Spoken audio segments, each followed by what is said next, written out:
ध्यान दिएर सुन्नुहोस् है, तपाईँको लागि धेरै खुसीको खबर छ आज। तपाईँको घर, तपाईँको परिवारलाई परमेश्वरले यो 2026को वर्षमा धेरै आशिष र अनुग्रहमा राख्नुहुनेछ।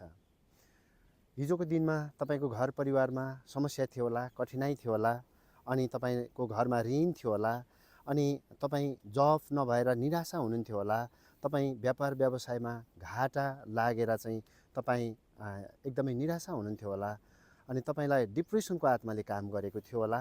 तर यो 2026मा चाहिँ तपाईँलाई आज तपाईँको घर परिवारलाई परमेश्वरले परिवर्तन गर्न चाहँदै हुनुहुन्छ। आमेन।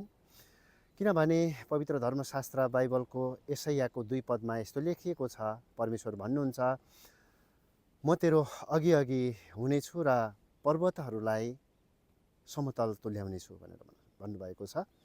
हाम्रो कठिनाइहरू, हाम्रा समस्याहरू चाहिँ पहाड जस्तो ठुलो भए तापनि उहाँले हाम्रो त्यो समस्याहरूलाई चाहिँ समतल तुल्याउनु हुनेछ। आमेन। परमेश्वरले तपाईँलाई धेरै आशिष दिनुभएको होस्। Thank you. जय मसीह। Bye bye. Have a good day.